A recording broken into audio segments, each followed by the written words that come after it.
চট্টগ্রামের হাটহাজারীতে ফেসবুক স্ট্যাটাসকে কেন্দ্র করে দুপক্ষের সংঘর্ষ, অভিযুক্ত আটক, ১৪৪ ধারা জারি, সেনা মোতায়েন। ভোলায় নিজ বাড়িতে মাদ্রাসা শিক্ষককে কুপিয়ে হত্যা, দোষীদের দ্রুত গ্রেফতারের দাবিতে বিক্ষোভ মিছিল, চলছে পুলিশের অভিযান।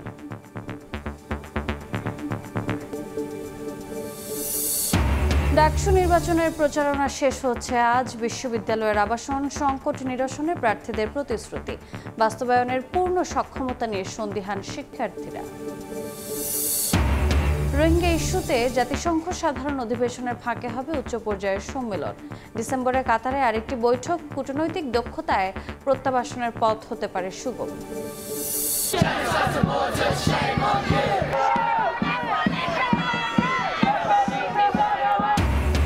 লন্ডনে প্যালেস্টাইন অ্যাকশন নিষিদ্ধের প্রতিবাদে বিক্ষোভ, ব্যাপক ধরপাকড়, ৪ শতাধিক গ্রেফতার। একদিনে গাজায় ইসরায়েলি আগ্রাসনে নিহত আরও ৫৮ ফিলিস্তিনি।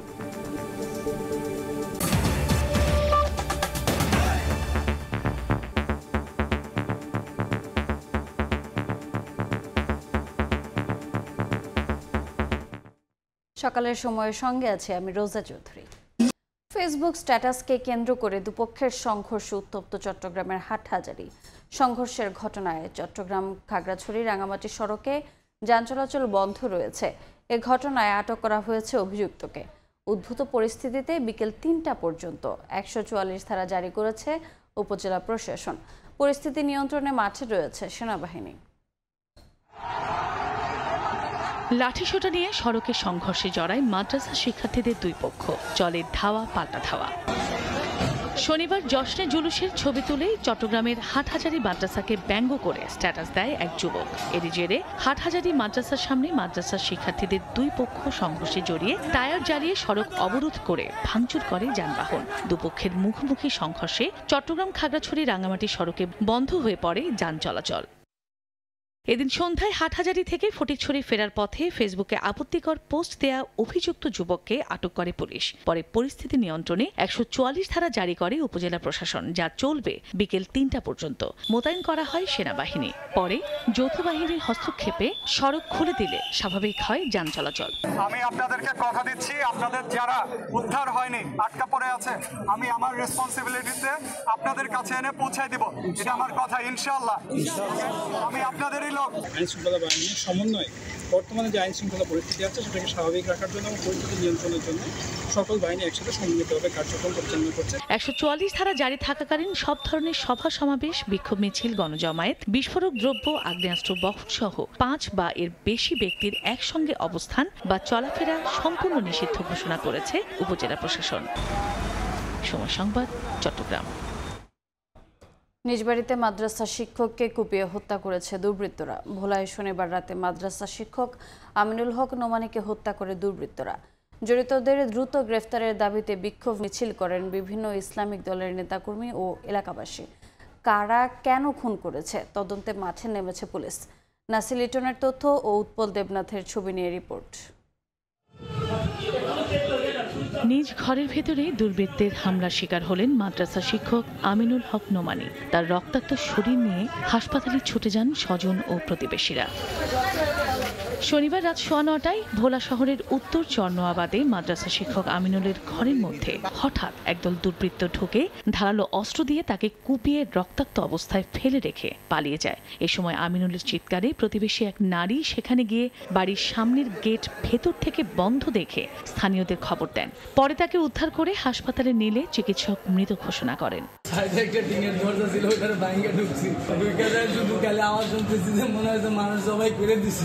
তার এই নৃশংস হত্যাকাণ্ডে আমরা দৃষ্টান্তমূলক বিচার চাই। তার মৃত্যুর খবর ছড়িয়ে পড়তেই বিভিন্ন ইসলামিক দলের নেতাকর্মী ও এলাকাবাসী হাসপাতালের সামনে থেকে তাৎক্ষণিক বিক্ষোভ মিছিল বের করে দোষীদের দ্রুত আইনের আওতায় আনার দাবি জানান। আপনারা এখনই যদি কার্যকরী পদক্ষেপ নেন, খুনিরা বেশি দূর যেতে পারেনি। আলেম ওলামা শান্তিপূর্ণ আন্দোলন করতে চায়, কিন্তু প্রশাসনের নীরবতা আমরা কোনোভাবে সহ্য করব না। ২৪ ঘন্টার মধ্যে এই খুনিদেরকে গ্রেফতার করতে হবে। ঘটনার সঙ্গে জড়িতদের ধরতে অভিযান চালাচ্ছে পুলিশ। তদন্ত সাপেক্ষে আমরা দুষ্কৃতিকারীদেরকে শনাক্তকরণ সহ অন্যান্য কার্যক্রম চলতেছে। আমিনুল হক নোমানী ভোলা দারুল হাদিস কামিল মাদ্রাসার মুহাদ্দিস ও সদর উপজেলা পরিষদ মসজিদের খতিব ছিলেন। সময় সংবাদ, ভোলা। এবারে ছাত্র সংসদ নির্বাচনের খবর।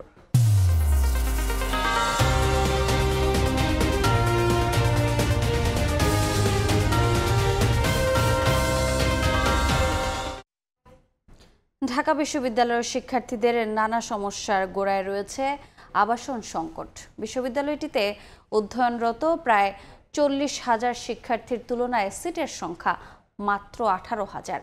একনেক কর্তৃক 2800 কোটি টাকার অধিকতর উন্নয়ন প্রকল্পের অনুমোদন পেলেও প্রকল্পটি বাস্তবায়ন করতে লাগবে 5 বছর। তাতেও নিশ্চিত হবে না শতভাগ আবাসন, বাদ রয়ে যাবে বড় একটি অংশ। বিদ্যমান এই সংকটকে মোকাবিলা করার প্রতিশ্রুতি দিয়েছেন ডাকসু নির্বাচনের প্রার্থীরা। তবে প্রতিশ্রুতি ঠিক কতটা বাস্তবায়ন করা সম্ভব তা নিয়ে শিক্ষার্থীদের মধ্যে রয়েছে মিশ্র প্রতিক্রিয়া। শাবাব ওয়াসির রিপোর্টে বিস্তারিত। আমরা বিশেষ করে মনে করি ঢাকা বিশ্ববিদ্যালয়ের সবথেকে বড় সমস্যা আবাসন সমস্যা দূরীকরণ। প্রথম বর্ষ থেকে প্রত্যেক শিক্ষার্থীর বৈধ সিট নিশ্চিত করা। ওয়ান স্টুডেন্ট ওয়ান সিটের কথা আমরা বলতেছি। পুরনো ভবনগুলোর সংস্কার, সম্প্রসারণ এবং নতুন ভবন নির্মাণ করতে প্রশাসনকে বাধ্য করা। নতুন হল নির্মাণের দ্রুত ব্যবস্থা গ্রহণ, যেন ভর্তির দিন থেকেই প্রতিটি শিক্ষার্থীর জন্য একটি সিট ও একটি পড়ার টেবিল নিশ্চিত করা সম্ভব হবে। এবারের ডাকসু নির্বাচন ঘিরে বারবার উঠে এসেছে ঢাকা বিশ্ববিদ্যালয়ের আবাসন সংকট। সমস্যা সমাধানে প্রতিশ্রুতি দিয়েছে প্রায় সবকটি প্যানেল। রাজনৈতিক পট পরিবর্তনের পর থেকে গণরুম গেস্টরুম কালচার বন্ধ হলেও সিট সংকট কাটেনি। 18টি হলে ধারণ ক্ষমতা 18,000 হলেও শিক্ষার্থীদের সংখ্যা প্রায় 40,000। 8 জন থাকতে হচ্ছে একটা রুমের মধ্যে মিনিমাম, তারপরে টেবিল হলো মাত্র 4টা।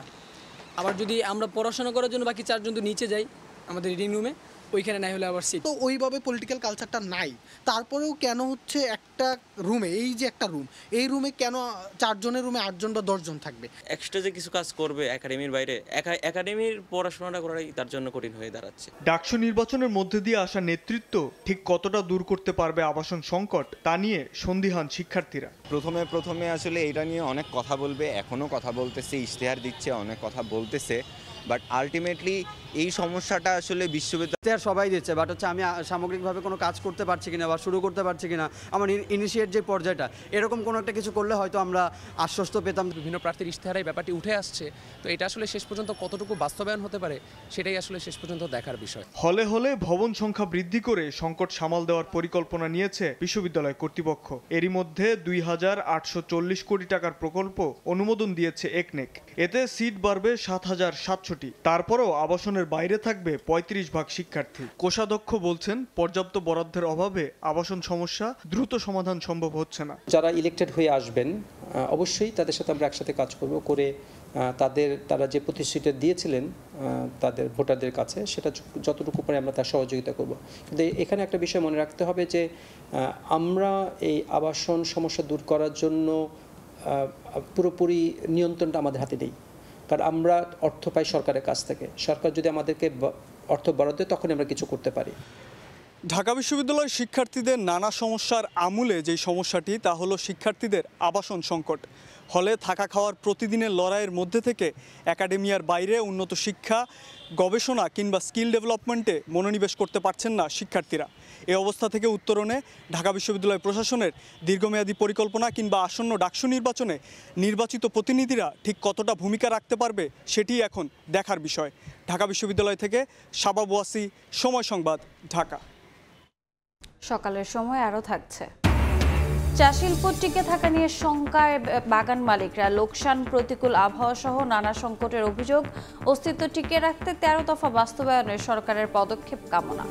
রোহিঙ্গা ইস্যুতে চলতি মাসে জাতিসংঘ সাধারণ অধিবেশনের ফাঁকে হতে যাচ্ছে উচ্চ পর্যায়ের সম্মেলন।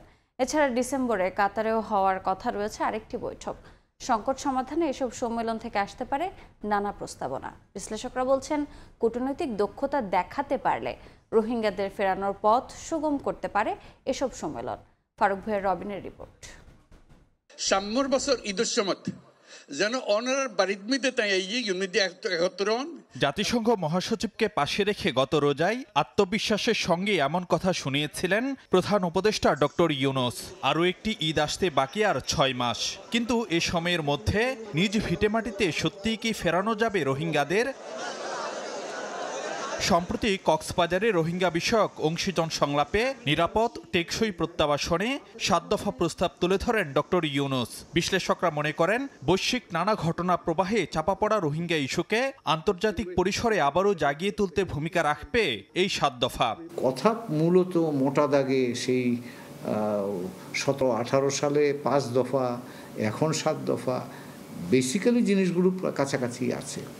সমস্যা যেটা হলো যে এখন এই মোবিলাইজেশনটা লোকগুলো যাওয়ার জন্য আমরা কি করতে পারবো, অথবা যে ভূরাজনীতির কারণে এটা আটকা আছে সেই জায়গাটায় আমরা কোনো জটটা ছাড়াতে পারলাম কি, সেখানে তো কোনো পরিবর্তন লক্ষ্য করছি না। আপাতদৃষ্টিতে মনে হয় যে আমাদের ফরেন পলিসি আগেও যেরকম ছিল কিছুটা সেরকমই। একটি দাবি যেটা বলা হয়েছে রোডম্যাপের ব্যাপারে, এছাড়া বাকিগুলো আমরা অতীতেও শুনেছি। এটাকে একটু বলা যেতে পারে রিইনফোর্স করা। এই বিষয়টি নিয়ে আন্তর্জাতিক মহলে আলাপ আলোচনা খুব বেশি হচ্ছিল না, কাজে সেটাকে আবার একটু চাঙ্গা করা। কক্সবাজারে অংশীজন সংলাপের ধারাবাহিকতায় জাতিসংঘের আয়োজনে 30 সেপ্টেম্বর নিউ ইয়র্কে হতে যাচ্ছে রোহিঙ্গা বিষয়ক উচ্চ পর্যায়ের সম্মেলন। আন্তর্জাতিক সম্প্রদায়ের সমর্থন, স্বেচ্ছায় নিরাপদ প্রত্যাবাসনের অনুকূল পরিবেশ তৈরি সহ সংকটের সামগ্রিক পর্যালোচনা এই সম্মেলনের লক্ষ্য। এছাড়া ডিসেম্বরে কাতারেও আরেকটি বৈঠক হওয়ার কথা রয়েছে। বিশ্লেষকরা মনে করেন কূটনৈতিক দক্ষতা দেখাতে পারলে উচ্চ পর্যায়ের এইসব সম্মেলন হতে পারে রোহিঙ্গা সংকট সমাধানের বড় সুযোগ। কূটনৈতিকভাবেই এটার সাথে সংযুক্ত থাকা ছাড়া তো আর কোনো অপশন আমাদের জন্য নাই, কাজে সেটা আমাদের চালিয়ে যেতে হবে। আমাদের যারা স্টেক হোল্ডার, যাদের সাথে আমাদের কাজ করা প্রয়োজন, তারা কিভাবে দেখছেন সেটাও তাদের সাথে সংযুক্ত হয়ে বুঝতে চেষ্টা করতে হবে, তবেই আপনি পরিবর্তন আশা করতে পারেন। আন্তর্জাতিক সম্মেলনে রোহিঙ্গারা তাদের নিজেদের কথা বলার কোনো সুযোগ পাবে কিনা এখনো সেটা আমরা জানি না, যদিও আমরা শুনেছি যে সেটার একটা প্রচেষ্টা চলছে। সেটা হলে সেটা অনেকটা নতুনত্ব থাকবে যে তারা নিজেদের দিক থেকে কিছু বক্তব্য উপস্থাপন করতে পারে যে তারা আসলে কিভাবে কি চাচ্ছে। প্রত্যাবাসনটা কিন্তু একটা অংশ। মিয়ানমারের অবস্থার একটা পরিবর্তন হতে হবে যে তারা রোহিঙ্গাদেরকে তাদের নিজেদের নাগরিক হিসেবে গ্রহণ করার জায়গাটা তৈরি হতে হবে। এদিকে গত সপ্তাহে প্রধান উপদেষ্টার সঙ্গে সাক্ষাৎ করেন দক্ষিণ পূর্ব এশিয়ার দেশগুলোর সাবেক ও বর্তমান আইন প্রণেতাদের প্ল্যাটফর্ম APHR প্রতিনিধিরা।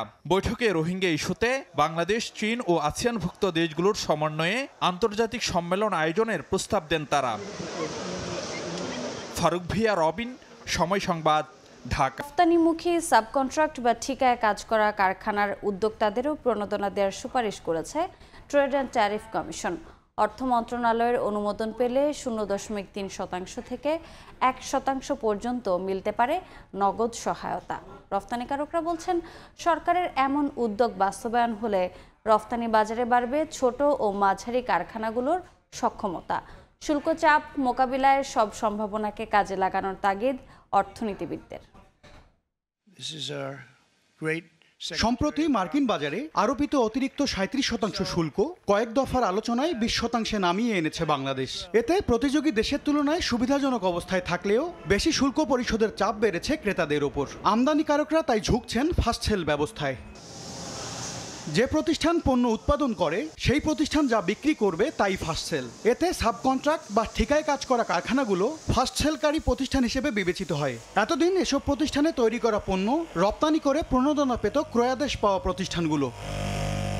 এবার ক্রয়াদেশ পাওয়া কারখানার পাশাপাশি ফাস্ট সেল করা সাবকন্ট্রাক্ট কারখানার উদ্যোক্তাদেরও 1% হারে প্রণোদনা দেওয়ার সুপারিশ করেছে ট্যারিফ কমিশন, যা অনুমোদনের অপেক্ষায় রয়েছে অর্থ মন্ত্রণালয়ে। মার্কিন ক্রেতা যখন তার একটা সুবিধা পাবে সে তাহলে অর্ডার প্লেস করবে বেশি, তাহলে আমার কোম্পানিগুলি, আমার রপ্তানিকারকরা বেশি অর্ডার ক্যারি করবে, পাশাপাশি সে এটাকে সাবকন্ট্রাক্ট করে ওখান থেকে ওই ফ্যাক্টরিটাও তাহলে সচল থাকলো, তাহলে বেনিফিটটা দুই দিক থেকেই হলো। উদ্যোক্তারা বলছেন মার্কিন বাজারকে সামনে রেখে ট্যারিফ কমিশনের করা এই সুপারিশ কার্যকর হলে প্রতিযোগিতা সক্ষমতা বাড়বে ইউরোপ সহ অন্য বাজারেও। যখন চায়না এবং ইন্ডিয়া তাদের প্রোডাক্ট নিয়ে ইউরোপে যাবে তখন আমরা যে ইউরোপিয়ান মার্কেট সেটা কিন্তু আমরা হারাতে বসবো। যদি সব সাবকন্ট্রাক্ট ফ্যাক্টরির জন্য নীতি সহায়তা এটা 1% হবে নাকি এটা 0.03% হবে, যদি এটা সত্যিকার অর্থ হয়ে থাকে তাহলে এটা আমাদের ব্যবসার জন্য একটা ইতিবাচক। রপ্তানি বাজারে এলডিসি উত্তরণের চ্যালেঞ্জ মোকাবেলায় সম্ভাব্য সব ধরনের নীতি কৌশল দ্রুত কার্যকর করার তাগিদ অর্থনীতিবিদদের। যারা ছোট ছোট কারখানায় তারা তো ফার্স্ট সেলের এই সুযোগটা নিতে পারছে না, সে কারণে এইটা যদি ওই বড় ফার্মের মাধ্যমে এক্সপোর্টের মধ্যে তারা ঢুকে যায় তাহলেও কিন্তু এই ছোট ছোট ফার্মগুলো কিন্তু গতি পাবে। আন্তর্জাতিক বাজারে বাংলাদেশের পণ্যের একটা কম্পিটিটিভনেসটা আরো বাড়বে। বর্তমানে তৈরি পোশাক রপ্তানিতে বিশেষ নগদ সহায়তা দেওয়া হয় 0.3%। গত বছরের শুরুতেও এই প্রণোদনার হার ছিল 1%। MS আরেফিন, সময় সংবাদ, ঢাকা। বন্দর কেন্দ্রিক 21টি বেসরকারি অফডকে কার্যকর হওয়া নতুন শুল্ক নিয়ে মারাত্মক জটিলতার সৃষ্টি হয়েছে। বন্দরের সিদ্ধান্ত উপেক্ষা করে এসব অফডক 30 থেকে 63% পর্যন্ত ট্যারিফ আদায় করছে বলে অভিযোগ জানিয়ে মুখোমুখি অবস্থান নিয়েছে বিগডা বিজিএমএ শিপিং এজেন্ট। জটিলতা নিরসনে নৌপরিবহন মন্ত্রণালয়ের চিঠি দেওয়ার পাশাপাশি স্টেক হোল্ডারদের নিয়ে জরুরি বৈঠকে বসতে যাচ্ছে চট্টগ্রাম বন্দর কর্তৃপক্ষ। সাক্ষাৎ টিপুর ক্যামেরায় বিস্তারিত জানাচ্ছেন কমল দে। 1 সেপ্টেম্বর থেকে container stuffing, ground rent, lift of lift on, documentation এবং বন্দর থেকে অফডকগামী পরিবহনের নতুন ট্যারিফ কার্যকর করেছে 21টি বেসরকারি অফডক। আর এই নিয়ে শুরু হয়েছে নানামুখী জটিলতা।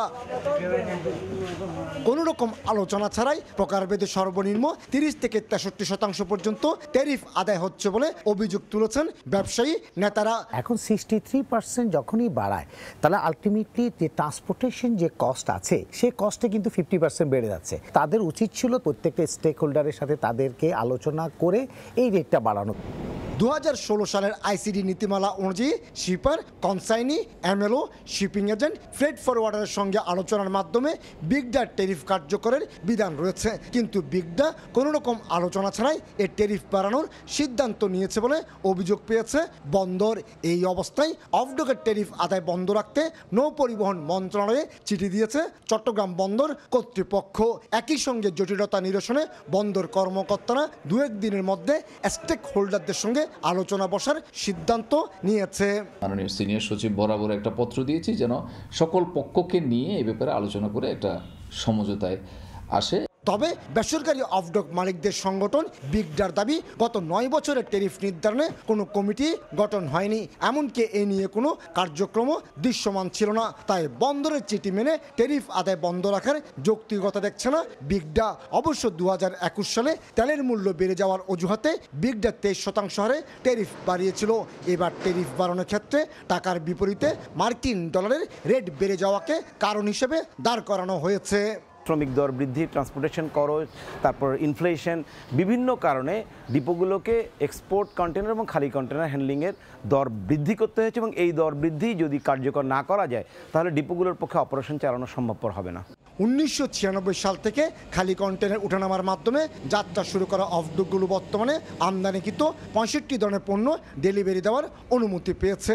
বছরে 7,77,000 রফতানি এবং 2,65,000 আমদানি কন্টেনার হ্যান্ডেলিং করছে বেসরকারি অফডকগুলো। ট্যারিফ বাড়ানোর ক্ষেত্রে যেমন অফডকগুলোকে সব জটিলতা নিরসন করে সহনশীল হতে হবে, তেমনি হতে হবে ব্যবসা বান্ধব, এমনটি বলছেন বন্দর ব্যবহারকারী ব্যবসায়ীরা। চট্টগ্রামের এসআক ডিপো থেকে কমল দে, সময় সংবাদ। ক্রমাগত লোকসান, প্রতিকূল আবহাওয়া সহ নানা সমস্যার কারণে চা শিল্প টিকে থাকবে কিনা তা নিয়ে শঙ্কায় বাগান মালিকরা। চরম আর্থিক সংকট থেকে উত্তরণের পাশাপাশি পরিস্থিতি মোকাবিলা ও অস্তিত্ব টিকিয়ে রাখতে 13 দফা বাস্তবায়নে সরকারের পদক্ষেপ কামনা করছেন তারা। ইকরামুল কবিরের রিপোর্ট, ছবি তুলেছেন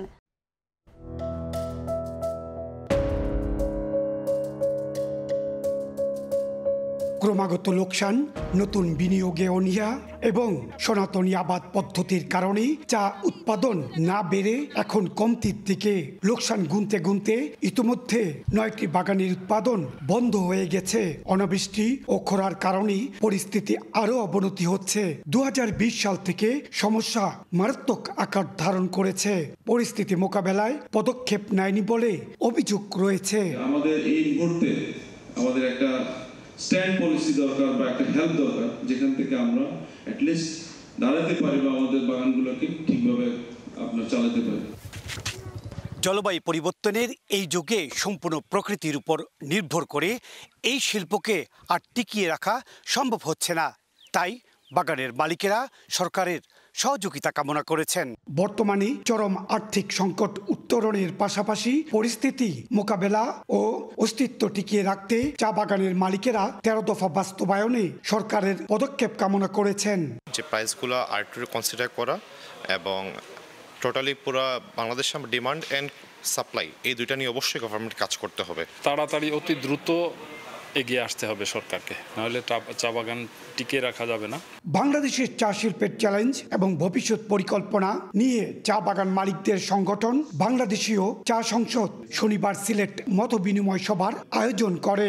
চা শিল্পকে টিকিয়ে রাখা সম্ভব না হলে অন্তত 20 লাখ মানুষ ক্ষতিগ্রস্ত হবে বলে মনে করেন সংগঠনটি। যদিও উত্তরণ না পাই তাহলে তো এই শিল্প আর থাকবে না। এন্টায়ার সাপ্লাই চেনটা যদি আমরা দেখতে চাই তাহলে হয়তো দেখা যাবে যে 20 লক্ষ মানুষ হয়তো এটার সাথে ওতপ্রোতভাবে জড়িত আছে। বাংলাদেশ চা বোর্ড সূত্রে জানা গেছে 170টি বাগানে 2023 সালে দেশে রেকর্ড 10,29,18,000 কেজি চা উৎপাদন হয়। পরের বছর 2024 সালে উৎপাদন 1 কোটি কেজি কমে 9,30,42,000 কেজিতে নেমে আসে। চলতি বছর 10,30,00,000 কেজি চা উৎপাদনের লক্ষ্যমাত্রা ধরা হয়েছে। তবে জুলাই পর্যন্ত লক্ষ্যমাত্রার তুলনায় উৎপাদন অনেক কমেছে। ইকরামুল কবির, সময় সংবাদ, সিলেট। সকালের সময় আরও থাকছে। এশিয়া কাপে অংশ নিতে আরব আমিরাতে যাচ্ছে বাংলাদেশ দল। কন্ডিশনের সঙ্গে মানিয়ে নিয়ে ভালো খেলার চ্যালেঞ্জ টাইগারদের। 11 সেপ্টেম্বর প্রথম ম্যাচে প্রতিপক্ষ হংকং। হাওর অধ্যুষিত নেত্রকোনায় বাড়ছে পানিতে ডুবে শিশু মৃত্যুর হার। এর জন্য অভিভাবকদের অসচেতনতাকে দায়ী করছেন বিশেষজ্ঞরা।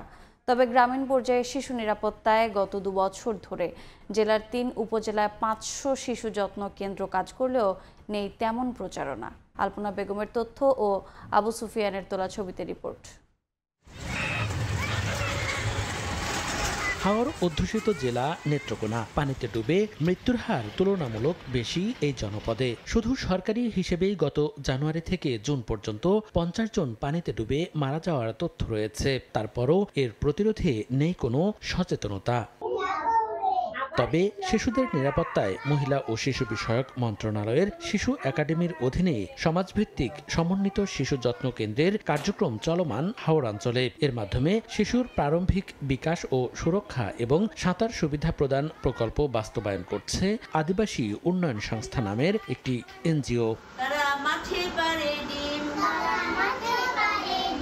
জেলার দুর্গাপুর, মোহনগঞ্জ ও মদন উপজেলায় অন্তত 500টি শিশু যত্ন কেন্দ্র রয়েছে। তবে স্থানীয়দের অভিযোগ, কাগজে কলমে শিশু যত্ন কেন্দ্রের ব্যাপকতা থাকলেও অনেকেই জানেন না বিষয়টি। মোহনগঞ্জের টেঙ্গাপাড়া সহ বেশ কিছু এলাকায় অস্তিত্বই খুঁজে পাওয়া যায়নি এসব কেন্দ্রের। এখানে তো এরকম কোনো সংস্থা নাই, এখানে আমি দেই না, করতে পারতাম না, আমার জানা নাই এই জিনিসটা। এখানে থাকলে হচ্ছে কি পানিতে ডুবার যে আশঙ্কাটা এটাও থাকে না। শিশুরা উল্টাপাল্টা দৌড়াদৌড়ি করতে পারতেছে না, যত্ন কেন্দ্রে আছে, মা বাবা নিশ্চিন্তে থাকতে পারতেছে আর কি। এই যে 500 শিশু যত্ন কেন্দ্র করলো, এইগুলি অনেকেই জানে না।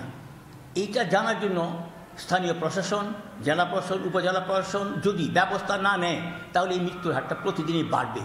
তবে বাস্তবায়নকারী এনজিও প্রতিনিধিদের দাবি, অভিভাবক সমাবেশ সহ স্থানীয়দের নিয়ে প্রতিনিয়ত সচেতনতামূলক সভা হচ্ছে। আর বন্ধ কেন্দ্র ও কার্যক্রম সম্পর্কে নিয়মিত মনিটরিং করার আশ্বাস শিশু একাডেমি কর্মকর্তার। চলমান প্রক্রিয়া, প্রতিষ্ঠা শিশু সার্ভে করতে হয়, জায়গাতে গিয়ে দেখতে হয়, তারপর আমাদের কেন্দ্রটা দিতে হয়। তো ক্রিটিক্যালি পড়ে যায়, এই হেতু আমাদের একটু সময় লাগে। কেন্দ্রে এখন মনিটরিং করি নাই, এটা মনিটরিং করার পরে হয়তো বিস্তারিত আমি বলতে পারবো যে এখানে কম কেন, বাচ্চা উপস্থিতি নাই কেন। জেলায় মোট 500টি শিশু যত্ন কেন্দ্রের মধ্যে দুর্গাপুরে 165টি, মোহনগঞ্জে 164টি ও মদনে 171টি। এর মধ্যে 15টি বন্ধ। সময় সংবাদ, নেত্রকোনা। দেশের ডেঙ্গু পরিস্থিতি এবার ভিন্ন চিত্র দেখাচ্ছে। রাজধানীর বাইরে প্রান্তিক জনপদেও বাড়ছে এডিস মশার দাপট। বিশেষ করে বরিশাল জেলায় শনাক্ত হচ্ছে সবচেয়ে বেশি রোগী। এতে এলাকাগুলোতে বিশেষ নজর দেওয়ার পরামর্শ দিয়েছেন চিকিৎসকরা। আয়েশা সিদ্দিক সামিয়ার রিপোর্ট। ডেঙ্গু এখন শুধু শহরের সমস্যা নয়, প্রান্তিক জনপদেও বেড়েছে এডিস মশার উপদ্রব। শহরের মতো গ্রামে ড্রেনেজ ব্যবস্থা না থাকায় এখানে অল্প বৃষ্টিতেই জমে থাকে পানি, আর সেই জমে থাকা পানি এডিস মশার বংশ বিস্তারের আদর্শ স্থান। বিশেষজ্ঞরা বলছেন, প্রান্তিক পর্যায়ে আক্রান্তের হার শহরের সঙ্গে সম্পৃক্ত। গ্রাম থেকে আসা রোগী শহরে এলে তাকে কামড়ানো মশার মাধ্যমে ভাইরাস দ্রুত ছড়িয়ে পড়ে। এবছর সবচেয়ে বেশি ডেঙ্গু রোগী শনাক্ত হয়েছে বরিশাল জেলায়, যা উদ্বেগজনক। পুরোপুরি বলা যাবে না যে এটা একটা শহরের ডিজিজ, এখন কিন্তু আমাদের গ্রামেও হচ্ছে। এটা রিজন হচ্ছে যে আমাদের র্যাপিড আরবানাইজেশন এবং ইন্টারনাল মাইগ্রেশন হয়। আমাদের কিন্তু কমিউনিকেশনের সুবিধা বৃদ্ধি পাওয়াতে এক জায়গা থেকে আরেক জায়গায় লোকজন চলাচল বৃদ্ধি পেয়েছে। তাতে কিন্তু এক জায়গায় যদি ধরুন ঢাকায় যদি কেউ আক্রান্ত হয়ে যায়, সে যদি তার গ্রাম এলাকায় যায়, তাকে যদি মশা কামড়িয়ে আরেকজনকে কামড়ায়, he will be infected with dengue. চোখ লাল, পেটে পানি আসা সহ এমন লক্ষণ দেখা দিলে দেরি না করে হাসপাতালে নেয়ার পরামর্শ দিয়েছেন চিকিৎসকরা। রোগী হঠাৎ করে প্রলাপ বকা শুরু হয়েছে, আনকনসাস হয়ে যাচ্ছে, তার শ্বাস নিতে কষ্ট হচ্ছে, এবং আমি যদি ব্লাড প্রেশার চেক করে দেখি যে তার ব্লাড প্রেশারও ফল করছে, সেগুলো কিন্তু খুবই ওয়ার্নিং সাইন। এইসব ব্যাপারে যথেষ্ট সাথে সাথে আমাদের হসপিটালে ভর্তি হতে হবে। নিয়মিত কীটনাশক ছিটানো, পরিচ্ছন্নতার অভিযান ও দ্রুত রোগী শনাক্তের মাধ্যমে এ রোগ নিয়ন্ত্রণে আনা সম্ভব বলে মনে করেন সংশ্লিষ্টরা। আয়েশা সিদ্দিক, সামিয়া, সময় সংবাদ, ঢাকা। এবার আবহাওয়ার খবর।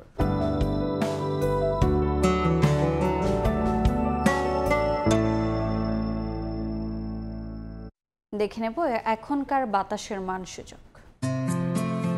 বায়ুমান বিষয়ক সংস্থা IQAR এর সূচক অনুযায়ী বাংলাদেশে এখনকার বাতাসের মান: ঢাকা বিভাগের বায়ুর মান 66, যা সন্তোষজনক, বাতাসের আর্দ্রতা 82%। চট্টগ্রাম বিভাগে বায়ুর মান 60, এটি সন্তোষজনক, বাতাসের আর্দ্রতা 95। রাজশাহী বিভাগে বায়ুমান 121, যা সহনীয়, আর্দ্রতা 87। সিলেট বিভাগে বায়ুর মান 102, এটি সহনীয়, বাতাসের আর্দ্রতা 93%। খুলনা বিভাগের বায়ুমান 99, যা সন্তোষজনক, বাতাসের আর্দ্রতা 90। বরিশাল বিভাগে বায়ুর মান 70, এটিও সন্তোষজনক, আর্দ্রতা 87%। রংপুর বিভাগের বায়ুমান 107, যা সহনীয়, বাতাসের আর্দ্রতা 81। ময়মনসিংহ বিভাগের বায়ুর মান 86, এটি সন্তোষজনক, বাতাসের আর্দ্রতা 81%। সারা দেশে বায়ুর মান সবচেয়ে ভালো চট্টগ্রামে 60 আর সবচেয়ে খারাপ রাজশাহীতে 121। সুনামগঞ্জ সদর হাসপাতালের স্টোর রুমে পাওয়া গেল 2.5 কোটি টাকার মেয়াদোত্তীর্ণ ওষুধ। জানিয়ে চলছে নানামুখী জল্পনা কল্পনা। রোগীরা নিরপেক্ষ তদন্ত, জড়িতদের শাস্তির দাবি জানিয়েছেন। বিষয়টি খতিয়ে দেখতে হাসপাতাল কর্তৃপক্ষ ও জেলা প্রশাসন আলাদা কমিটি গঠন করেছে। হিমাদ্রি শেখর ভদ্রের পাঠানো তথ্য ও এবাদুল হক রুজেলের তোলা ছবি নিয়ে রিপোর্ট।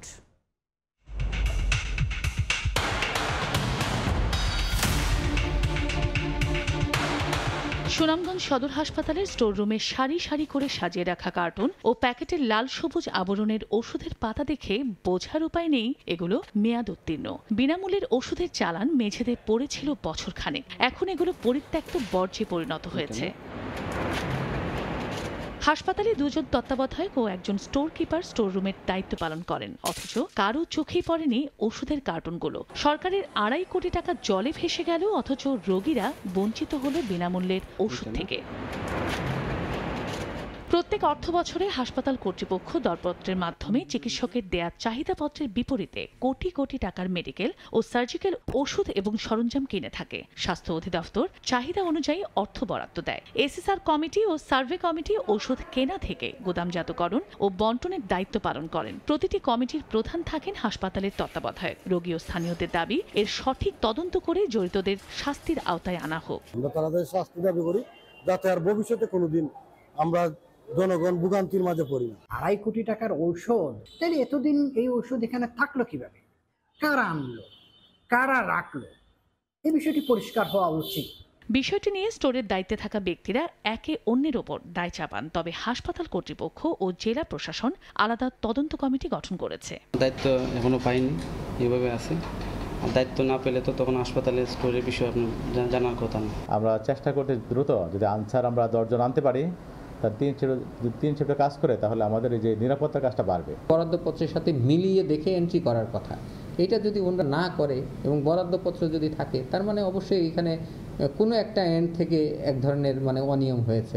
এদিকে গত ২৬ মে সদর হাসপাতালে দুদকের অভিযানে বিভিন্ন সময়ে বরাদ্দকৃত সরকারি ওষুধ ছাড়াও বিভিন্ন পণ্য ও টেন্ডারের মাধ্যমে ওষুধ কেনার কোনো ডকুমেন্টস পাওয়া যায়নি। এ ঘটনায় সাবেক স্টোর কিপার সোলেমান আহমদ ও হিসাব রক্ষক সমীরুল ইসলামের বিরুদ্ধে সদর মডেল থানায় সাধারণ ডায়েরি করা হয়। সময় সংবাদ, সুনামগঞ্জ।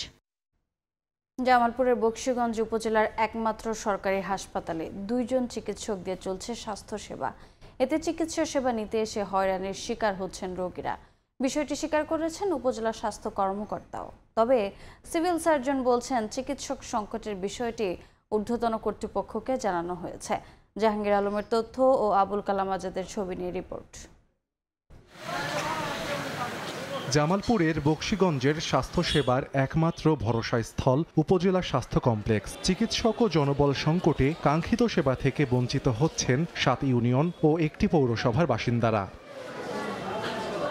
তারা বলছেন 12 জন বিশেষজ্ঞ চিকিৎসক থাকার কথা থাকলেও সেবা দিচ্ছেন মাত্র 2 জন। এতে ঘন্টার পর ঘন্টা অপেক্ষা করতে হয়। এছাড়া রোগীদের পর্যাপ্ত বসার জায়গাও নেই। চিকিৎসক নেই গাইনি বিভাগ ও অপারেশন থিয়েটারে। এতে রোগী নিয়ে যেতে হচ্ছে জেলা সদর, শেরপুর ও ময়মনসিংহ মেডিকেল কলেজ হাসপাতালে। ডাক্তার কম, গরিব মানুষ কোনো সুবিধা সেবা তেমন পায় না। দূরে দূরতে আসি পয়সা খরচ করে আবার চলে যাই। বলছে যে এখানে চোখের তো কোনো ডাক্তার নাই, অন্য গাইনি বা কিছু ডাক্তারের সংকট আছে। ভালো ডাক্তার আসে সিজারের জন্য, তাহলে আমাদের একটু অনেক সুযোগ সুবিধা হয়, ভালো হইব। বসার মতো কোনো বেঞ্চ চেয়ার অতটা নেই। 4 জন মাত্র আমরা মিডওয়াইফ। এখানে যদি আরো ডাক্তার মিডওয়াইফ দেওয়া আরো ভালো আমরা চিকিৎসা দিতে পারবো। জনবল সংকটের কারণে আমি এখানে আমার যে ওটি হওয়ার কথা অপারেশন থিয়েটারটা ঠিকমতো চালু করতে পারছি না। আরও কিছু ঘাটতি রয়েছে এখানে আমার। তবে সিভিল সার্জন বলছেন জনবল সংকটের বিষয়টি জানানো হয়েছে স্বাস্থ্য অধিদপ্তরে। ঊর্ধ্বতন কর্তৃপক্ষের সাথে যোগাযোগ করেছি যাতে আমাদের আরও চিকিৎসক এখানে পদায়ন করেন, যাতে আমরা এখানে সেবাদান কার্যক্রম সুন্দরভাবে পরিচালনা করতে পারি। বকশীগঞ্জ উপজেলা স্বাস্থ্য কমপ্লেক্সে প্রতিদিন গড়ে 400 রোগী বহির্বিভাগে চিকিৎসা সেবা নেন। সময় সংবাদ, জামালপুর। হবিগঞ্জে প্রতি বছরই চাহিদা মতো ধান উৎপাদন হচ্ছে না, অথচ জেলায় প্রায় 12,000 হেক্টর জমি অনাবাদি পড়ে আছে। উৎপাদন খরচ বেশি, বাজারে ধানের দাম কম ও প্রবাসীদের জমি অব্যবহৃত রাখা সহ নানা কারণে এমন পরিস্থিতি। তবে কৃষি বিভাগ বলছে পতিত জমি আবাদে আনতে বিশেষ উদ্যোগ নেওয়া হয়েছে। রাশেদ আহমদ খানের তথ্য, ছবিতে রিপোর্ট। হবিগঞ্জে উর্বর মাটি আর অনুকূল আবহাওয়া থাকা সত্ত্বেও হচ্ছে না কাঙ্ক্ষিত ফসল উৎপাদন। জেলার বিভিন্ন এলাকায় পড়ে আছে 12,000 হেক্টর অনাবাদি জমি। কৃষকরা বলছেন উৎপাদন খরচ দিন দিন বাড়লেও বাজারে ধানের দাম তুলনামূলক কম। এতে লোকসানের ঝুঁকি থাকায় অনেকেই ধান আবাদে অনীহা প্রকাশ করছেন। এদিকে জেলার বিপুল পরিমাণ জমির মালিক প্রবাসে থাকায় আবাদ হচ্ছে না। আর্থিক সক্ষমতা থাকায় জমিগুলো কিনে রেখেও তারা কাজে লাগাচ্ছেন না। এতে কৃষি সম্ভাবনা থাকা সত্ত্বেও ধান উৎপাদনে পিছিয়ে পড়ছে এই জনপদ। জমির আমরা জমিনের ফসলের দাম পাই না। বীজের দাম বেশি, সারের দাম বেশি। 7,000 8,000 টাকা এক কেয়ার জায়গা। গরিব যারা আছে এরা কিন্তু আইনা এটার মধ্যে কোনো ফায়দা পায় না। অনেক মানুষ বিদেশ থাকে, ও কারণে জমি অকল ফাঁকা থাকে। তবে কৃষি বিভাগ বলছে পতিত জমি আবাদে আনতে বিশেষ উদ্যোগ নেওয়া হয়েছে। প্রণোদনা, আধুনিক প্রযুক্তি ও সচেতনতামূলক কার্যক্রমের মাধ্যমে কৃষকদের উদ্বুদ্ধ করার চেষ্টা চলছে। আর যে বর্গা চাষি যারা আছে, যারা বর্গা চাষ করে তাদের সাথে ওই মালিকের যদি আপনি মনে করেন যে একটা উইন উইন সিচুয়েশন সৃষ্টি করা যায় এবং নির্দিষ্ট শর্তের ভিত্তিতে আবাদ করবে, এরকম একটা সেটেলমেন্টে যদি আমরা যে বন্দোবস্তের ব্যবস্থা করতে পারি 2, 4, 5 বছর বা 7 বছরের মধ্যে আমরা এই অনাবাদি পতিত জমিগুলোকে আবাদের আওতায় নিয়ে আসতে পারবো। জেলায় এবছর 1,23,847 হেক্টর জমিতে বোরো ধানের চাষাবাদ হয়েছে। সময় সংবাদ দেখছেন সকালের সময়। এবারে দেশের বাইরের খবর। গাজায় ইসরায়েলি আগ্রাসন উপত্যকাটির প্রায় 90% এলাকা ধ্বংসস্তূপে পরিণত হয়েছে। নিশ্চিহ্ন হয়ে গেছে প্রায় 2,700 পরিবার। গত একদিনে গাজায় ইসরায়েলি হামলায় নিহত হয়েছেন আরও 58 জন ফিলিস্তিনি। ওয়াশিংটন হামাসের সঙ্গে গঠনমূলক আলোচনা চালিয়ে যাচ্ছে বলে দাবি করেছেন মার্কিন প্রেসিডেন্ট ডোনাল্ড ট্রাম্প। নতুন আগ্রাসনের অংশ হিসেবে গাজা সিটির একের পর এক টাওয়ার ব্লক ধ্বংস করছে ইসরায়েলি সেনারা। মুস্তাহা টাওয়ারের পর স্থানীয় সময় শনিবার উড়িয়ে দেওয়া হয়েছে আল সুসি আবাসিক টাওয়ার। আর এই ভিডিও সামাজিক মাধ্যমে প্রকাশ করে ইসরায়েলের প্রতিরক্ষা মন্ত্রী কাটস এই ধ্বংসাত্মক কার্যক্রম চালিয়ে যাওয়ার হুঁশিয়ারি দেন। তেল আবিবের দাবি ভবনগুলো হামাসের নজরদারির কাজে ব্যবহৃত হচ্ছিল, যদিও তারা কোনো প্রমাণ দেখাতে পারেনি। গুড়িয়ে দেয়া ভবনের ধ্বংসস্তূপের ইট পাথরে ফিলিস্তিনিদের রক্তের দাগ। সেই ধ্বংসস্তূপ সরিয়ে স্বজনরা খুঁজে বেড়াচ্ছেন প্রিয়জনদের। শনিবারও উপত্যকাটিতে ইসরায়েলি বাহিনীর হামলায় বেশ কয়েকজন ফিলিস্তিনি নিহত হয়েছেন। এর মধ্যে অনেকেই ত্রাণের লাইনে দাঁড়িয়ে থাকা ক্ষুধার্ত ফিলিস্তিনি ছিলেন। গাজার স্বরাষ্ট্র মন্ত্রণালয় ইসরায়েলের তথাকথিত সেফ জোন বা নিরাপদ অঞ্চলের ফাঁদে পা না দেওয়ার বিষয়ে সতর্ক করেছে। জানানো হয় পরিবারগুলোকে জোরপূর্বক উচ্ছেদ করে এই সেফ জোনে আনা হয়, পরে আবার সেই নিরাপদ এলাকাগুলো বারবার বোমায় বিধ্বস্ত হয়েছে। 2 বছরেরও বেশি সময় ধরে চলা ইসরায়েলি বোমা বর্ষণে গাজার প্রায় 90% কাঠামো ধ্বংস হয়ে গেছে। ক্ষতির পরিমাণ দাঁড়িয়েছে $6,800 কোটি। ধ্বংস হয়েছে 38টি হাসপাতাল, 833টি মসজিদ এবং 1.5 শতাধিক শিক্ষা প্রতিষ্ঠান। ফিলিস্তিনের অবরুদ্ধ গাজা উপত্যকায় ইসরায়েলের গণহত্যায় এখন পর্যন্ত 2700টি পরিবার নিশ্চিহ্ন হয়ে গেছে, অর্থাৎ এসব পরিবারের কেউই বেঁচে নেই। শিশু মৃত্যুর চিত্র ভয়াবহ। সেভ দ্য চিলড্রেনের হিসাবে প্রায় 23 মাস ধরে প্রতি ঘন্টায় অন্তত এক শিশু নিহত হয়েছে। ইউনিসেফ জানায় শুধু আগস্টেই 15,000-এর বেশি শিশু অপুষ্টিতে ভুগছে। এমন পরিস্থিতিতে মার্কিন প্রেসিডেন্ট ডোনাল্ড ট্রাম্প জানিয়েছেন ওয়াশিংটন হামাসের সঙ্গে গঠনমূলক আলোচনা চালিয়ে যাচ্ছে। তিনি দাবি করেছেন হামাসের কাছে থাকা জীবিত জিম্মিদের সংখ্যা হয়তো আরও কমে গেছে। তিনি সতর্ক করে বলেন জিম্মিদের মুক্তি না দিলে পরিস্থিতি হবে ভয়াবহ ও অস্থির। মালিহা সুহরওয়ার্দী, সময় সংবাদ। একই দিনে ইউরোপ ও যুক্তরাষ্ট্রের বড় শহরগুলোতে বিক্ষোভের ঢল। লন্ডনে প্যালেস্টাইন অ্যাকশন নিষিদ্ধ করার প্রতিবাদে গ্রেফতার হয়েছেন 425 জন। ওয়াশিংটন ডিসি ও শিকাগোতে আবার প্রেসিডেন্ট ট্রাম্পের সামরিক বাহিনী মোতায়েন ও অভিবাসন বিরোধী পদক্ষেপের বিরুদ্ধে সরব হয়েছেন হাজারো মানুষ। গ্রিসের সরকার বিরোধী অর্থনৈতিক ক্ষোভ আর ট্রেন দুর্ঘটনার বিচার বন্ধ হওয়ার ইস্যুতেও উত্তাল রাজপথ। লন্ডনে ডিফেন্ড আওয়ার জুরিস শীর্ষক সমাবেশে নামেন শত শত মানুষ। তারা সরকারের নিষেধাজ্ঞা সত্ত্বেও প্যালেস্টাইন অ্যাকশনের পক্ষে ও ইসরায়েল বিরোধী স্লোগান দিলে সন্ত্রাস বিরোধী আইনে গ্রেফতার করা হয় কয়েকশো সদস্যকে। কয়েক সপ্তাহে এভাবে শত শত সমর্থক আটক হয়েছেন, যাদের অনেকে ষাটোর্ধ্ব। সংগঠনটি মূলত গাজায় চলমান ইসরায়েলি আগ্রাসনের বিরুদ্ধে আন্দোলন করে থাকে। মানবাধিকার সংস্থাগুলো বলছে সরকারের এই নিষেধাজ্ঞা মত প্রকাশের স্বাধীনতাকে দমন করছে। যারা জীবনে কোনো বিক্ষোভে নামেননি তারাও এখন বিবেকের টানে ভাবছেন, আমি আর সোফায় বসে বসে এই ভয়াবহতা দেখে কিছু না করে থাকতে পারি না। প্রতিবন্ধী, মধ্যবয়সী ও প্রবীণদের গ্রেফতার করা হচ্ছে। তাদের অপরাধ, তারা শিশু হত্যার বিরোধিতা করছেন। একই দিন ওয়াশিংটন ডিসিতে উই আর অল ডিসি শীর্ষক মিছিলে হাজারো মানুষ ট্রাম্প প্রশাসনের ন্যাশনাল গার্ড মোতায়েনের বিরোধিতা করেন। গত মাসে রাজধানীর পুলিশ বাহিনীকে সরাসরি ফেডারেল নিয়ন্ত্রণে এনে রাস্তায় নামানো হয় সেনা ও অভিবাসন কর্মকর্তাদের। অথচ সরকারি তথ্য বলছে শহরে 2024 সালে সহিংস অপরাধ 3 দশকের মধ্যে সবচেয়ে কম ছিল। এর মধ্যে সেনা উপস্থিতি বন্ধ করতে আদালতের দ্বারস্থ হয়েছেন ডিসির অ্যাটর্নি জেনারেল। আমাদের শাসন আছে, আমরা নিজেরাই সমস্যার সমাধান করতে পারবো। ন্যাশনাল গার্ড বা প্রেসিডেন্ট এসে আমাদের কি করতে হবে তা বলার দরকার নেই। আমরা মোটামুটি ভালোভাবেই সামলাচ্ছি, হয়তো নিখুঁত নয়, কিন্তু প্রেসিডেন্ট ট্রাম্প আর ন্যাশনাল গার্ড প্রয়োজন নেই।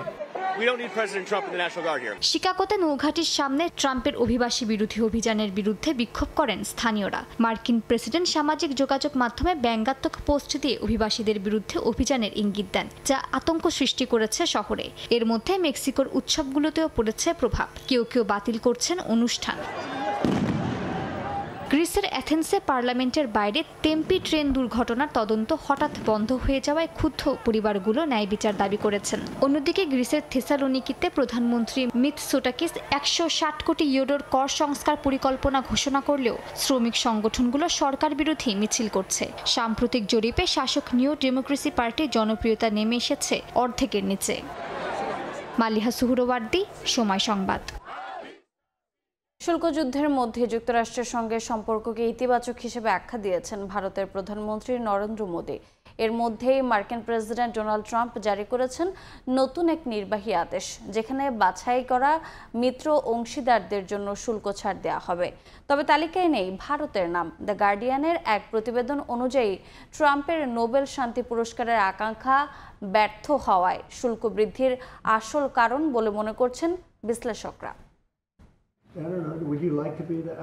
মার্কিন প্রশাসনের ভারতীয় পণ্যে আরোপ করা 50% শুল্ক এশিয়ার মধ্যে সর্বোচ্চ এবং যুক্তরাষ্ট্রের ইতিহাসে বড় অংশীদারের ওপর অন্যতম কঠোর শুল্ক আরোপ। এমন বাণিজ্যিক ও কূটনৈতিক টানাপোড়েনের মধ্যেও মার্কিন প্রেসিডেন্ট ডোনাল্ড ট্রাম্প ভারতের প্রধানমন্ত্রী নরেন্দ্র মোদীকে ঘনিষ্ঠ বন্ধু হিসেবে আখ্যা দিয়েছেন। যদিও ট্রাম্প ক্ষোভ প্রকাশ করে বলেন মোদীর সাম্প্রতিক কিছু কার্যকলাপ পছন্দ করছেন না তিনি। ট্রাম্পের এমন মন্তব্যের পর এবার মোদীও বললেন ওয়াশিংটন ও নয়াদিল্লির সম্পর্ক এখনো অনেক ইতিবাচক। সামাজিক যোগাযোগ মাধ্যমে তিনি জানান যুক্তরাষ্ট্রের সঙ্গে ভারতের বৈশ্বিক কৌশলগত অংশীদারিত্ব এখনো এগিয়ে যাচ্ছে। তিনি প্রেসিডেন্ট ট্রাম্পের ইতিবাচক মন্তব্যকে কৃতজ্ঞতা জানিয়ে বন্ধুত্বের বার্তা দেন। ট্রাম্প মোদির এমন উষ্ণ বার্তার মধ্যে ব্রিটিশ গণমাধ্যম দ্য গার্ডিয়ান সামনে নিয়ে এসেছে ভারত যুক্তরাষ্ট্রের সম্পর্কের এক ভিন্ন দিক। প্রতিবেদনে জানানো হয় পাকিস্তানের বিরুদ্ধে যুদ্ধের পর ভারত পাকিস্তানের সীমিত সংঘর্ষে ট্রাম্প উভয় দেশকে একই কাতারে দাঁড় করিয়েছেন। নয়াদিল্লিকে বিশেষ কোনো সুবিধা দেওয়া হয়নি, এমনকি টেলিফোনে হুমকি দিয়ে যুদ্ধ থামানোর কৃতিত্ব দাবি করেন ট্রাম্প, যা নয়াদিল্লির কাছে ছিল এক ধরনের অপমান। তবে মোদি প্রশাসন যুদ্ধ বন্ধে ট্রাম্পের মধ্যস্থতার বিষয়টি বারবার অস্বীকার করেছে। তাই গার্ডিয়ানকে বিশ্লেষকরা জানান ট্রাম্পের নোবেল শান্তি পুরস্কারের আকাঙ্ক্ষা ব্যর্থ হয় শেষ পর্যন্ত শুল্ক বৃদ্ধির আসল কারণ হয়ে দাঁড়ায়। এমন প্রেক্ষাপটে ট্রাম্প নতুন এক নির্বাহী আদেশে বিশেষ মিত্র অংশীদারদের জন্য শুল্ক ছাড়ের ঘোষণা দিয়েছেন, যা কার্যকর হবে 8 সেপ্টেম্বর থেকে। 45টিরও বেশি পণ্যে শূন্য শুল্ক সুবিধা পাবে তারা, যার মধ্যে রয়েছে নিকেল, প্রাকৃতিক গ্রাফাইট, আলো নির্গমক যন্ত্র, সৌর বিদ্যুতের উপকরণ, স্বর্ণ, সাধারণ ওষুধ এবং কৃষি পণ্য। জাপান ও ইউরোপীয় ইউনিয়ন এর মধ্যে এই সুবিধার আওতায় এসেছে, কিন্তু ভারত এখনো বাইরেই রয়ে গেছে। মাদিহা সুহরওয়ার্দী, সময় সংবাদ। এশিয়া কাপ খেলতে প্রথম ধাপে সংযুক্ত আরব আমিরাতে যাচ্ছে বাংলাদেশ দলের একাংশ। এই মুহূর্তে হযরত শাহজালাল বিমানবন্দরের সামনে আছেন সহকর্মী তামিম হোসেন, সেখানে কথা বলছেন জাকির হোসেন। অনেক সরাসরি যাচ্ছে সেখানে। আসলে চ্যাম্পিয়ন হতে পারিনি। হ্যাঁ, অবশ্যই আমরা ভালো করার চেষ্টা করব, আর প্রত্যেকটা ম্যাচে স্টেপ বাই স্টেপ ভালো করার চেষ্টা থাকবে, যেহেতু ভালো প্রিপারেশন হয়েছে। ওভারঅল যদি বলেন আমাদের মেইন লক্ষ্য চ্যাম্পিয়ন হওয়া, আর আমরা স্টেপ বাই স্টেপ ভালো খেলে আমরা ভালো একটা টুর্নামেন্ট যাচ্ছি। আপনার বেশ প্রশংসা করেছে এবং তার সাথে এই দুদিনের সেশন ছিল, আসলে সব মিলে কোনো পরিবর্তন দেখেছেন নেদারল্যান্ডস সিরিজ দেওয়া কতটুকু হেল্প হলো আপনাদের? আপনার বেশ প্রশংসা করেছে, 21 দিনের একটা সেশন ছিল, কতটুকু উপকৃত হয়েছেন তার থেকে? নেদারল্যান্ডস সিরিজে তো দেখেছেন আসলে। না, ভালো, জুলিয়ান আমাদের নিয়ে খুব ভালো কাজ করেছে, স্কিলগুলো খুব কাজে দিবে আশা করি। যে যে টেকনিকগুলো শিখিয়েছে কিংবা যে নতুন কিছু নিয়ে আসছে, যে ব্যাটগুলো, তো এই সুইংগুলো অবশ্যই কাজে দিবে। তো ভালো ভালো সময় পার করেছে। আপনারা ভয়ডরহীন ক্রিকেটটা খেলছেন এবং শুরু থেকে শেষ পর্যন্ত এটা বড় মঞ্চে আপনারা কি মনে করেন কতখানি হেল্প করতে পারে? ঠিক এরকমভাবেই খেলতে হবে, বড় মঞ্চ, সিরিজ, সব কিছুতে একই মাইন্ডসেটে খেলতে হবে। তো আমরা অ্যাজ এ টিম এরকমভাবেই খেলার চেষ্টা করব। আলাদা কোনো প্ল্যান থাকে কি না এই ভয়ডরহীন ক্রিকেট খেলার ব্যাপারে? আলাদা না, just focus on our basics, that's ইট।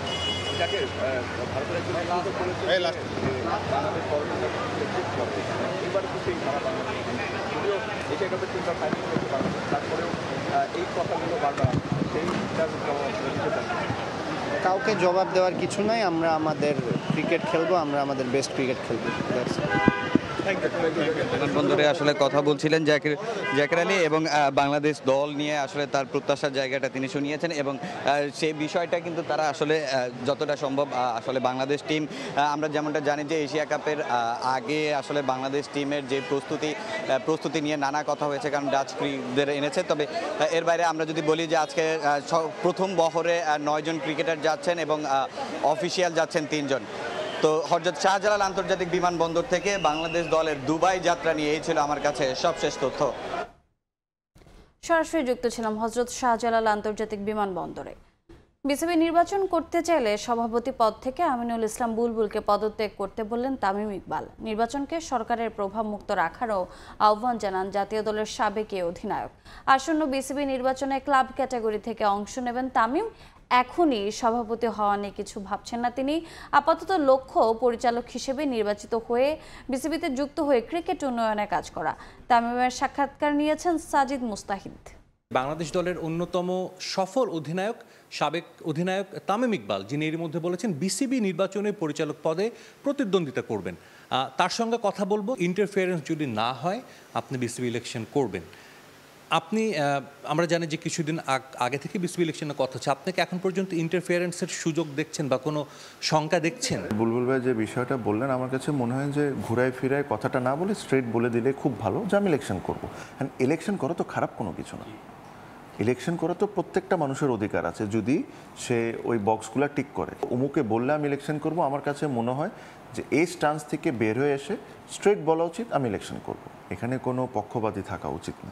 বুলবুল ভাই যে বিষয়টা বলেছেন, প্রবলেম হলো যে আমি যেটা বললাম যে ওনার কিছু কমেন্টগুলা ওনাকে আসলে বিপদে একটু ফালাবে। যারা ধরেন এনএসসিতে আছেন, যারা আন্ডারে এনএসসি আছে, আমার কাছে মনে হয় যে যেই 25 জন আসবে তাকে ওয়েলকাম করা উচিত আর সবার প্রতি ইকুয়াল ফেয়ারনেস থাকা উচিত। মনে হয় যে ওনারা রিজাইন করে দেওয়া উচিত স্ট্রেট অ্যাওয়ে, বিকজ এটার কি গ্যারেন্টি যেটা ফেয়ার থাকবে? এটা কোনো গ্যারেন্টি নেই। আমার কাছে মনে হয় যে দ্য মোস্ট ফেয়ারেস্ট ডিসিশন আমার কাছে মনে হয় তার নেওয়া উচিত, যদি উনি একজন, আমরা সবাই মনে করি যে উনি একজন অনেস্ট ব্যক্তি। বিসিবি থেকে রিজাইন করে স্টেপ ডাউন করবেন, বিকজ এখন তো 25-26 দিনের ব্যাপার। তো এখন আপনি যদি 5 দিন আগে যাই রিজাইন করেন তাহলে তো ওটার কোনো মিনিং হলো না। আমার only focus is on election and try and become the BCB director. এটাই। সাজিদ মুস্তাহিদ, সময় সংবাদ, ঢাকা। এ পর্যায়ে শীর্ষ সংবাদগুলো জানিয়ে দিচ্ছে আরেকবার। ফেসবুক স্ট্যাটাসকে কেন্দ্র করে উত্তেজনা, চট্টগ্রামের হাটহাজারীতে দুপক্ষের সংঘর্ষ, আটক 144 ধারা জারি, যৌথ বাহিনী মোতায়েন। ভোলায় নিজ বাড়িতে মাদ্রাসা শিক্ষককে কুপিয়ে হত্যা, দোষীদের দ্রুত গ্রেফতারের দাবিতে বিক্ষোভ মিছিল, চলছে পুলিশের অভিযান।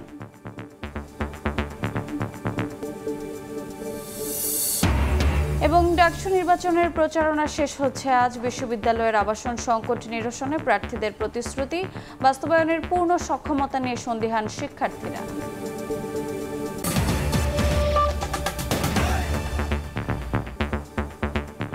এই ছিল সকালের সময়, সঙ্গে থাকুন সময়ের।